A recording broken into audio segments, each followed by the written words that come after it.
Hello ladies and gentlemen, welcome back to the channel. My name is Gabriel, and today we're going to be doing something a little bit different.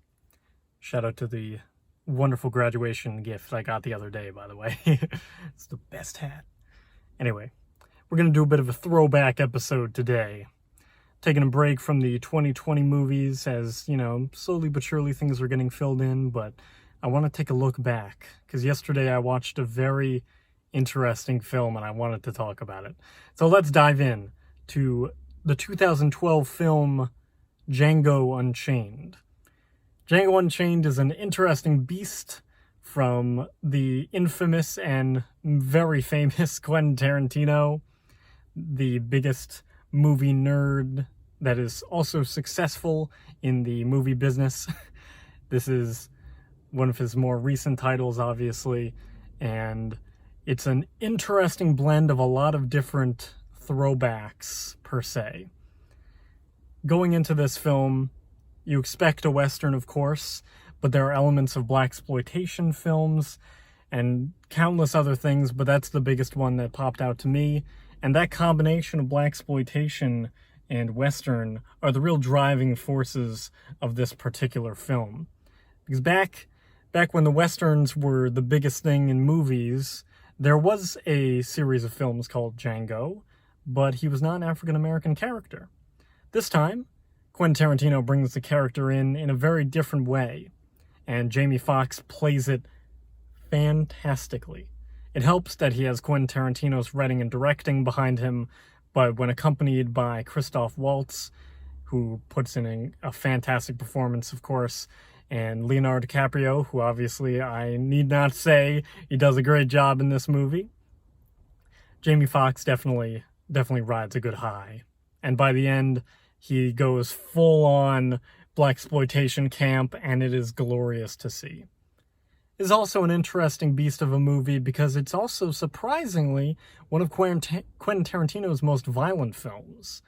It was banned in some countries and boycotted in others, and it's interesting because while there are a lot of moments in this film that are pretty graphic, I don't really think it's all that bad compared to some of his other stuff, especially like Kill Bill, even Pulp Fiction for that matter. I think he's so accustomed to being discussed along with shock value that this is just another one of those cases where people saw the amount of blood that was coming out of the bodies of these people and the amount of blood that comes out when people get shot in this movie. And I think it's an interesting choice that was made for this film, and I think it adds to some of the unusual absurdity that comes with this film that I don't think a lot of people would have expected, considering it's a film about slavery time. But there is an unnatural element that comes with a lot of this film that I think really, really ticks it above in a lot of ways. And I think the movie's all the better for it because Quentin Tarantino is not the kind of guy that just sticks with a very somber subject matter and takes and handles it with the historical respect and accuracy that, is accustomed for a lot of those biopic type of movies, those period pieces. 12 Years a Slave comes to mind. This is not that kind of film. No. In terms of visual presentation and style and pizzazz, there is a surprising amount of it. And the cinematography, as well as the sound effects and the music choices, all add to that. The music is kind of a weird anomaly in this movie, because Quentin Tarantino loves his licensed tracks, and he loves taking real songs and implementing them into his films, and there's nothing wrong with that, of course. Some incredible scenes have come from, even in his original, first big film, Reservoir Dogs, one of the most iconic scenes in that movie includes a licensed track. And now anytime anyone ever hears that song, they think of an ear getting cut off. But that's a whole different review. So, in terms of Django, there's a whole lot of music from varying different eras of time and different styles of music. And it's really it's a hodgepodge of music, and it's really bizarre. And it honestly kind of unveils the worst parts of the editing in this movie, because for the most part, I think it's edited very nicely. And originally I was going to rate the editing a lot higher, but then I remembered the way that some of these licensed tracks were implemented and how some of the songs were thrown together, and it felt really choppy and really kind of bizarre. Like, there are moments where I feel like he could have just kept it going quietly in the background, and then it could have come back in after because the scene was short enough. But they would just cut it off cold turkey, and then all of a sudden, moments later, it would come back in, and it didn't really make a lot of sense, at least not to me. I mean, the intentions are clear, but it felt sloppy, which is a weird thing to say because Quentin Tarantino movies are not sloppy. They are some of the most intentional filmmaking you will find anywhere, period. There's a reason why Quentin Tarantino is so revered, and it's because of his attention to detail. And I think when it comes to the writing of this film, the attention to detail is apparent all over the place. With every character, there is so much specificity to the characters. It's such a joy to watch a Quentin Tarantino film for the writing especially. Obviously, his directing is also bar none. He is well known for being a writer-director, and he is basically essential viewing at both. And in this film, there is no exception to that rule. But what happens with this film that's particularly interesting is that he comes into it with a very clear intention that I think is unusual to watch for some people because it's just an unexpected turn.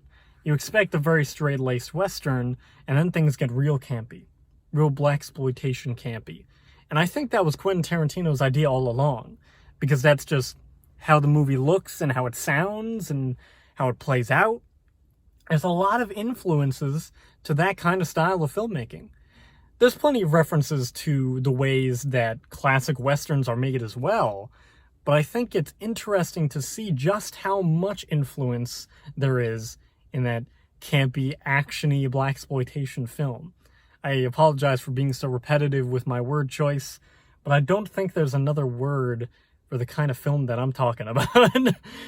It's such a specific kind of film, and it really doesn't come around very often anymore unless it's just to reference films of that era as continuations, like Shaft came out last year, and same deal with that, basically. And then Dolomite Is My Name is kind of like that too, where it's more of a tribute and a backstory to that sort of stuff, but that movie was boring, and Eddie Murphy's good, but that's another review for another day.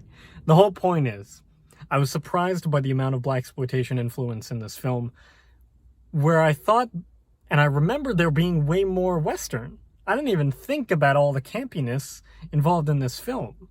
For some reason. That's just not what stuck with me, I guess, but when I watched it this time, my second viewing of it in full, I was kind of surprised. And I enjoyed it. I think this movie's honestly pretty hilarious. It's one of his funniest films. So, it's bizarre. It's very much like Inglourious Basterds in that way, where this is how Quentin Tarantino rewrites history. And this is what his history would look like. Same thing with Inglourious Basterds. He does the very, very same thing with World War II. This is the World War II that Quentin Tarantino envisions and wished he could rewrite history with.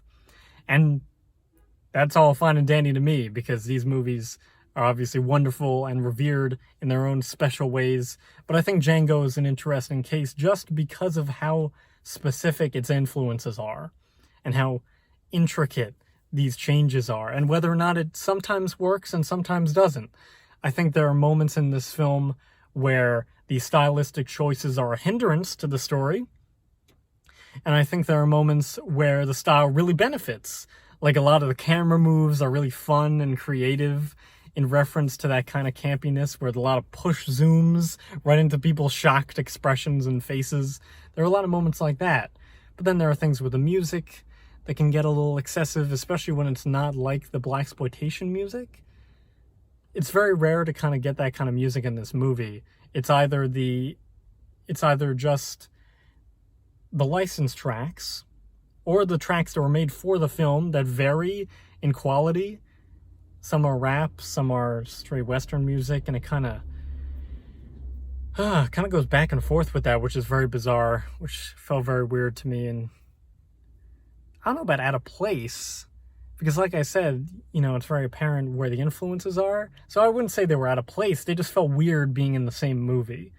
And I think it became a little bit distracting more than helps, create more in the mood of the scene and the film as a whole. So those are my general thoughts on the film as a whole. I think in terms of writing and directing, of course, it's basically the best that you can get in the industry. Obviously, Quentin Tarantino has garnered a reputation to just be perfect in those areas. In terms of the editing, it can vary, but for the most part, it is consistent and fun, and the visuals are basically the same way. I think it is a visually striking movie in many different ways, and I didn't even talk about the costumes or the props or anything. It's so time-specific and really captures the era in a very impressive way, while also combining other genres together with the Western to make things more interesting. So, let's talk about my scores for Django. Starting with directing, I'm going to give this one an easy 19 out of 20. I think Quentin Tarantino's vision here is so well realized in so many ways. He directs so many fabulous performances that are, at this point, iconic, including Christoph Waltz and Leonardo DiCaprio's most devious character yet. In terms of the writing, I would give it an 18 out of 20. I think it's fantastic. I think there are if I had to nitpick, there are a few areas that are a little much for me, mostly with the side characters. I feel like he was really spot on with the main cast. There are a couple things here and there that just seemed unnecessary and basically just filler that I'm not going to deduct, 5 points for, but it's an 18. It's an 18. For the acting, I would give it a 17 out of 20. I think in terms of the main cast, again, even, not quite as main cast characters like Kerry Washington, I think is really good in this movie. I think Samuel L. Jackson's fantastic. Christoph Waltz, Jamie Foxx, and Leonardo DiCaprio obviously round out an amazing group of actors. So I'm going to give this one a 17 out of 20. In terms of the editing, I'm going to give it a 16 out of 20 for the inconsistent and kind of bizarre way they choose to edit the music in this movie.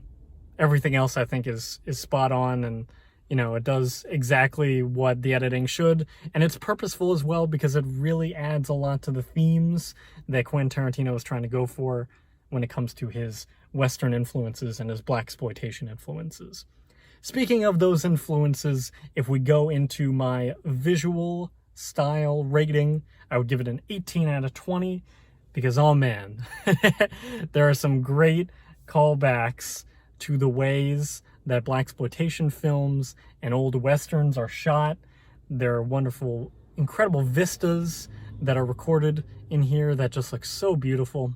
And the only thing, as a nitpick as well, once again, similar to the writing, there are a couple nitpicks here where I see, there are some things where the lighting is set up in a way where it's supposed to be lighting in black and white, it looks like, and the lighting is really only showing on the face, and it just looks very bizarre, where, it's only one character's face, but on the other side of the room, the guy is fine and well lit. It's very bizarre. I don't know why that happens sometimes, but it's a nitpick. It really does not destroy the experience of this film or anything in any way, and that's why I'm going to still make it a real good 18 out of 20.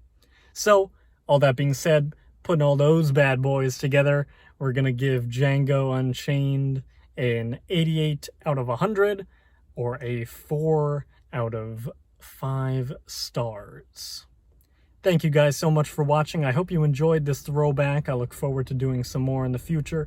Maybe some more Quentin Tarantino movies. Who knows? There's definitely plenty of good ones to talk about and check out, so I would love to do some more of that. Let me know if you guys have any other ideas for throwback films you want me to review. I'm plenty open to suggestions. Thank you guys so much for watching this video, and have a great rest of your day.